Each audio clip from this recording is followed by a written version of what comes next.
We had over the last few years Bakhmut as the mother of all battles, Avdiivka as a mother of all battles, and in the 23 months from Avdiivka, they've gone 40 kilometers towards Pokrovsk, which is still the mother of all battles, although that could be significant if it does fall, more significant, I think, than Avdiivka and Bakhmut. But is anything really unravelling at a speed from the Ukrainian side or of such significance on the Russian side that we're likely to get to some point where either Ukraine collapses or Russia collapses? Well, the answer to that at the moment is no. Hello and welcome to Frontline with me, Philip Ingram. Now today, I think it's day 1414, so 1414 of Vladimir Putin's 10-day special military operation. We're very privileged to be talking to an old friend of the show, a retired Major General Chip Chapman.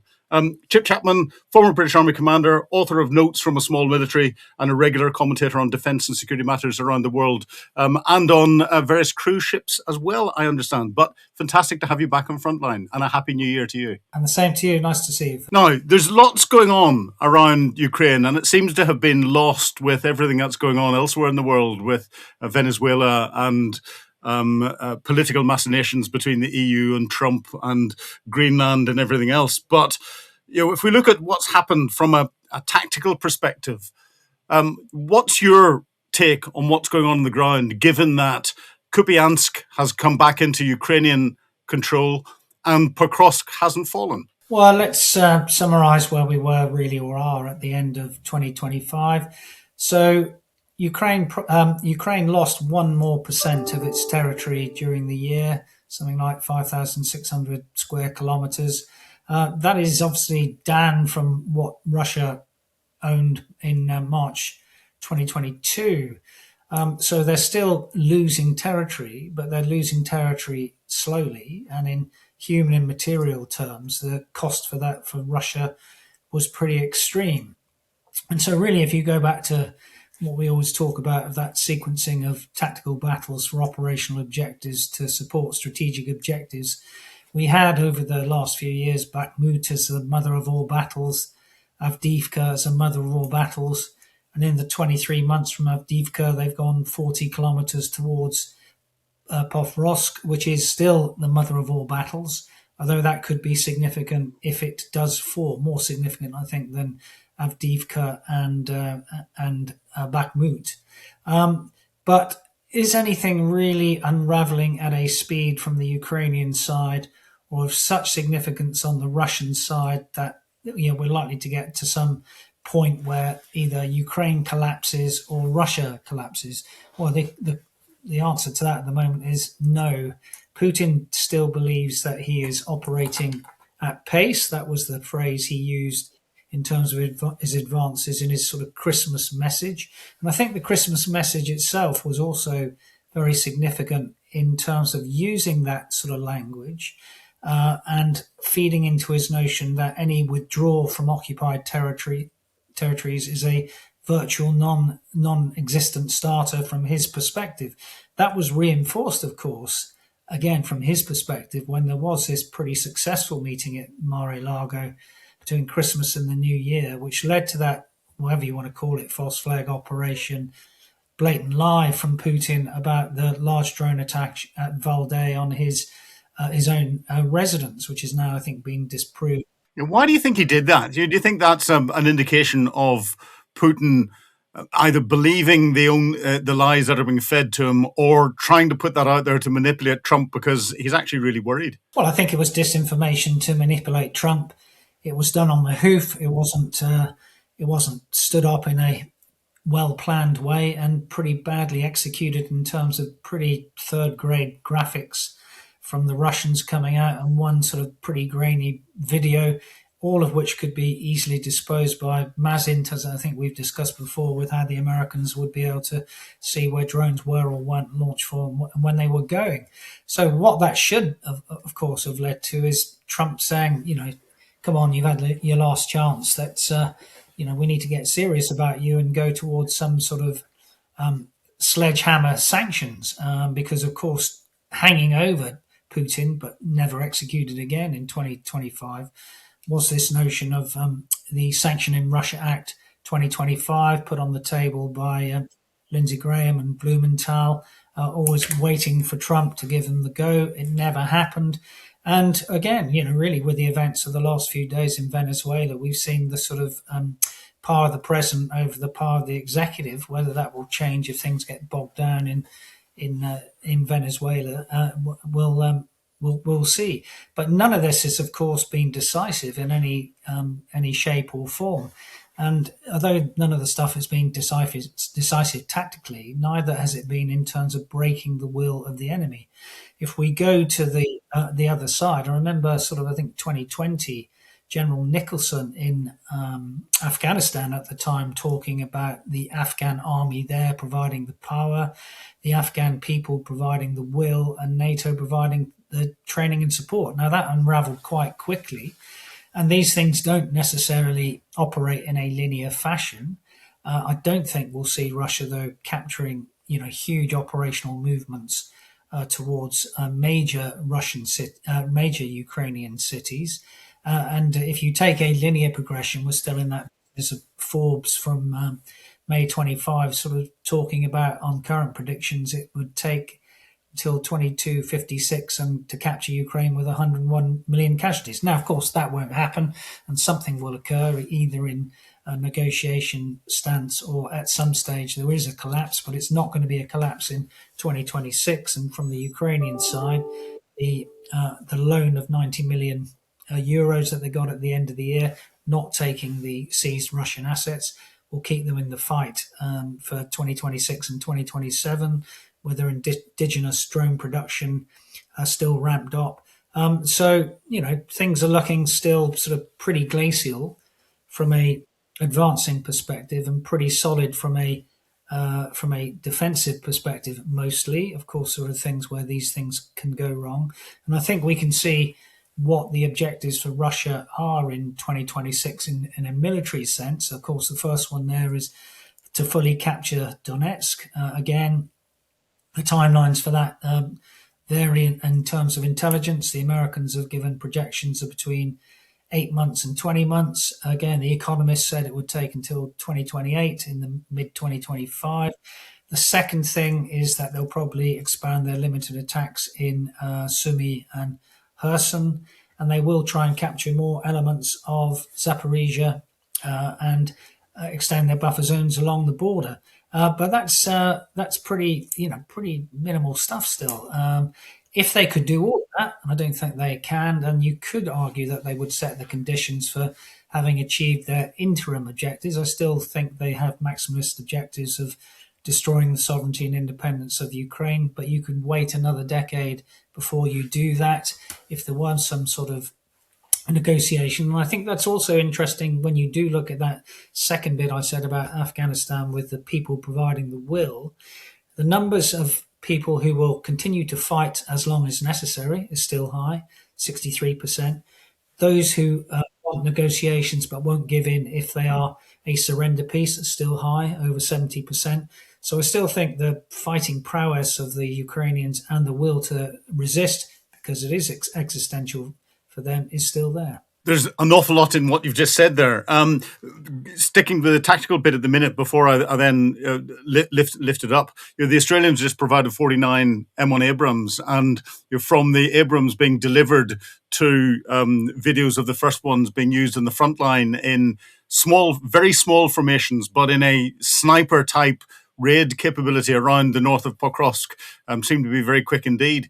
Do you think Ukrainians are learning to use a little bit more tactical maneuver from a conventional military perspective and using it to good effect to hold the flanks of Pokrovsk and to keep the Russians at bay? Well, I think, again, the thing we need to look at in 2026 and how things will be shaped up is the speed of innovation is one of the factors, the speed of adaptation. They are the two prime factors which will determine things at the tactical level. So any changes in how you use drones or tanks, or I'm sure the tanks were used in conjunction with some sort of anti-drone EW screen or whatever. And it's that adaptation which is important for the future. Now, the fact that you mentioned a few tanks is this is not great operational maneuver type stuff as we would sort of defined it in the days of Three Shark Army and doing great envelopments at the operational level. This is really minor. Oh, I dream of those days. I really do. All this innovation will be relevant to the future, and who learns the fastest and who's supplied the bestest has a good chance of succeeding at the tactical level. Yeah. Now, lifting it up a bit, you mentioned Venezuela. In the last 24 hours, we've had the U.S. Secretary of State for War. I can't believe I'm saying that. Pete Hegseth turning around and in a press conference, he's been laughing at the ability of the combined Chinese and Russian air defense capability, and almost poking at Vladimir Putin and saying how useless his capabilities were. And we've got a build up for potentially US forces, or there's rumors going around that they may be trying to capture a Shadow Fleet tanker that's off the west coast of Ireland in international waters at the moment. And Putin is getting concerned about the impact that everything is having on his ability to fund the war with his Shadow Fleet and Ukrainian success through 2025 and elsewhere.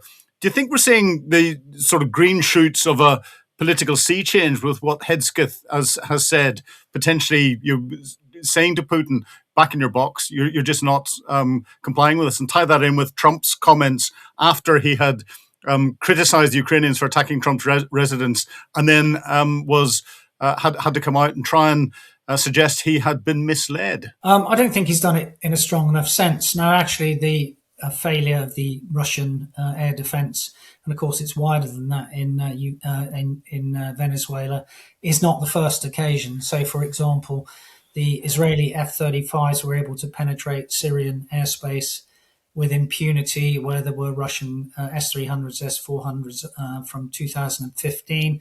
Now, part of the notion there is that they weren't switched on at all, and part of the reason for that, explanation for that, has been that they feared to be found out against Western technology. The second occasion of that, of course, was the escalation dominance of both Israel and America in the raids in June 25 into Iran. And this is the third occasion, because again, there should have been these significant air defense in Venezuela. And I think it is wider than that in geopolitical sense, of course, because if you were to say that both China, Iran, and Russia are adversaries, and actually the national security strategy didn't really say that about Russia, so there's a bit of a caveat on that, then one of the unspoken things about Venezuela is to clear those elements out of the Western Hemisphere from a American perspective. Even wider than that, I think the oil could be a bit of a red herring.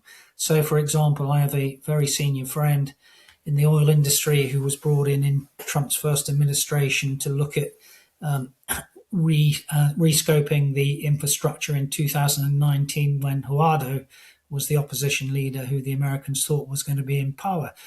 It's not an easy speak to do the Venezuelan oil. People quote the wrong statistics. Having 300 billion barrels or whatever it is of reserves in the ground is not a useful metric. How much does it take to get a barrel of oil out of the ground in Venezuela? Well, it takes between 55 and $70 per barrel, because it is a very heavy crude, which you need the infrastructure to pipe a lighter dilutant south to mix with the very heavy crude to get it north. It is not an easy process, and if the infrastructure has been ruined during that period, no American oil company is going to rush in when there's already a glut in the global market. So let's put the oil aside for one of the aspects of this. And of course, if you have a glut of oil with more Venezuelan oil, the price will drop, and therefore your marginal value for money investment decisions are even broken. The second one is, what was the Chinese monopoly, particularly in Venezuela, on rare earth minerals? That could be one of the reasons. So since the April 25, when the Chinese put a restriction on rare earth minerals from China, one of the strategic deficiencies of the Americans has been rare earth minerals. Venezuela could technically give them an in on that. And the third reason was there was manufacturing in Venezuela from Iranian Shahed drones. So all those from a Pentagon military strategic perspective give you a reason to go in. Now, I'm not saying that was the predominant reason because of the way that Trump works, but in terms of public messaging, it's easier to message about oil than some of those other things that I've mentioned. Interesting, you mentioned rare earth metals and China. Do you think China is trying to gain control as part of its the way it'll be forcing Russia to mortgage itself to get and continue to keep Chinese support? China's wrestling control of the rare earth mineral mines and other natural resource mines and deposits that there are throughout parts of Russia. Well, China has said quite explicitly that it doesn't want to see Russia lose, because if Russia were to lose in a grand strategic sense, then America's gaze and vision would be on China. So you would potentially be worried if you were a Chinese geostrategist about the success of this operation and how the American combat power and capability across all the sort of joint domains, as Dan Kane said, was employed. But it was only a tactical action, an extremely successful tactical action. And that doesn't mean that the day after scenarios are going to be good for the future. And that is the real trick if you've achieved strategic success ultimately in what happened in Venezuela over the weekend. But if we look at things from Putin's perspective as to what's happening geopolitically around the world, he's lost his primary supporter in Venezuela, and it looks as if the pressure that'll come from Donald Trump, there will not be someone who will support Putin and support Xi Jinping staying in power, or they'll not do that overtly. Iran seems to be falling apart at the moment. Putin's lost his support in Syria. Is he becoming more and more isolated? And do you think Vladimir Putin will be getting concerned that his sphere of influence and the wider sphere of influence amongst the BRICS community is beginning to fall apart, and he's finding himself more and more on his own? And do you think that will force him to try and strengthen his ties more with China and North Korea? I don't think that would be proven yet because of the international reaction to what the Americans did. Although the international sphere has been under strain in the last few years, and the international rules-based order has been under strain, I think people will not necessarily, or will hedge their bets unless you absolutely need America as the indispensable nation.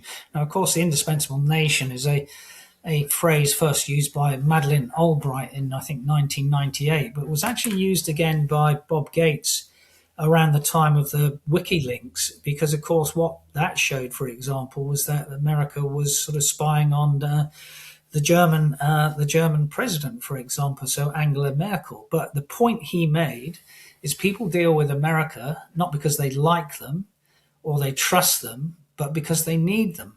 And that is going to be how the international relations will work here. What Trump has upended in a way is the sort of notion that might is right, and that power, military power and political power is the whole thing which influences this thing. I don't think that he has a Reagan Republican view of an ideal world where laissez-faire economics and free trade is the way to go. I think that he has redefined that, Trump, for America and the world in terms of what I would call commodity mercantilism. I think he sees Ukraine largely as a commodity. He doesn't really care about sovereignty and independence. I think he also sees Venezuela as a commodity. He doesn't really care about their sovereignty. That's not actually in doubt at the moment, their territorial integrity. But of course, they could lose their independence if he thinks he's the man in charge. That also creates a danger for him because people don't like that notion of someone externally being in charge. And that's actually, I would argue, one of the reasons why, for example, when the Soviet Union unraveled, that the countries which were formerly part of the Soviet Union wanted to so readily and quickly join NATO because they wanted real security from Russia.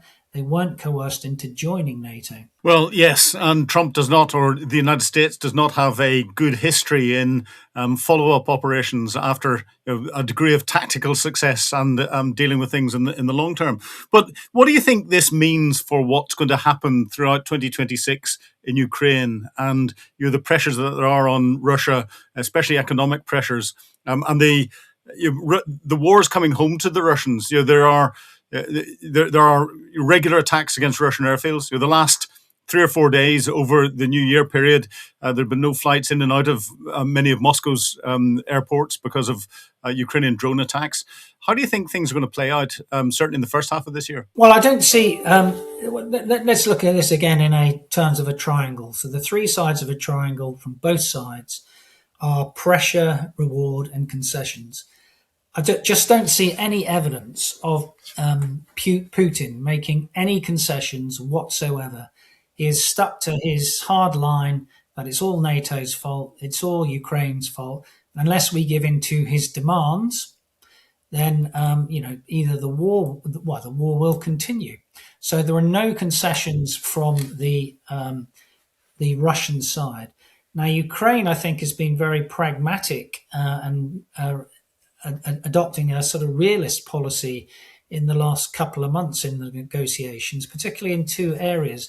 The first one is in terms of how they've framed the Donbass in terms of disengagement, but it should be on both sides to the free trade zone, be it 5, 15 or 40 kilometers. And the second one is in terms of undercutting all that Putin says about the illegitimacy of Putin by sort of saying we can hold elections at a reasonable time. I think there's an interesting counterpoint to that Trump saying that he can't hold elections in 30 days, of course, in Venezuela. So Trump's line is being undercut, but it's really this thing about Trump and where do his beliefs lie? If he thinks that he's a good mate of Putin and that he admires Putin because Putin can get things done as a sort of autocratic leader, then he's just not going to put the pressure on him, the second part of the triangle, that he's put on Zelensky. And therefore, you could argue that the events of 2025 were rewards for Putin in terms of going to Alaska, coming out of international isolation and dealing with the Don in there. And it doesn't seem that Zelensky had any rewards. And we had that terrible spectacle, of course, in the White House in February 2025. So it's whether that triangle, the shape of it changes and the pressure goes on Putin, and how the executive and the executive versus Trump comes out. What is going to be the position of the Senate, particularly as we get to the second part of the year, when the composition of both the House and the Senate might change. What's also interesting, I think, from the American polling is that, again, the support for Ukraine is pretty high still. It's between 62, 64% for wishing Ukraine to win. So do we really see that Trump will come down on their side? Now, if you go back to September 2024 and the Helsinki Commission, the one which looks at US-Russian relations, it was said then by the chairman that at some stage Trump will see that Putin is not interested in a peace and is not an honest interlocutor. We still haven't got to that position with Trump. Will we ever get to that position? That's a $60,000 question. Yeah, probably closer to $60 billion question. But within all of this, we put an awful lot of store on having to have the Americans on board. Europe is beginning to standing up its defense industrial base. Europe is now having to buy US weapons. So the funding is going to the US taxpayer and US manufacturers. Do you think we're reaching a point where actually we don't need the Americans to continue to provide the support to Ukraine? Europe's combined GDP is 220 to 250 odd $1 trillion, whereas Russia's is only $2.3 trillion. We can outspend them for an awful lot longer than they can continue to survive, even if the Americans aren't on board. Yeah, and all that relies on is political will, of course, the will of a combined number of nations to ensure that that happens.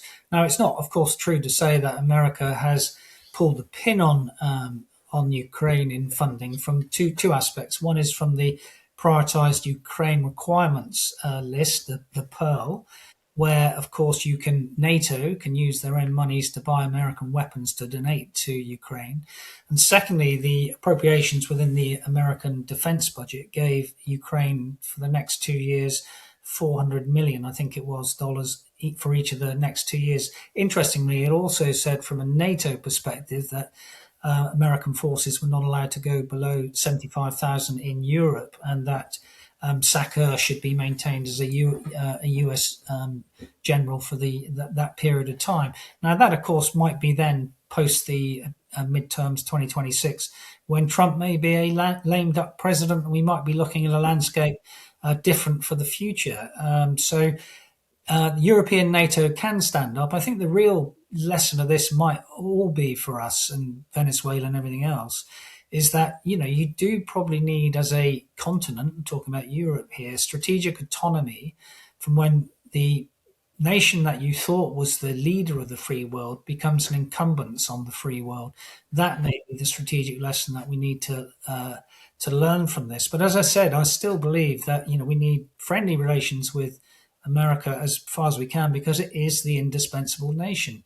And until such time as it's not, you have to deal with what's in front of you, not what you would like to be in front of you. Yeah, well, talking friendly relations with America, President Zelensky has just reshuffled elements of his senior command in his intelligence agencies and brought General Bodanov from the head of the GUR, his military intelligence, to be his new chief of staff. And of course, Bodanov has got very good close working relationships with the CIA. When he got wounded, he went into, I think it was Walter Reed Hospital in the United States to be treated.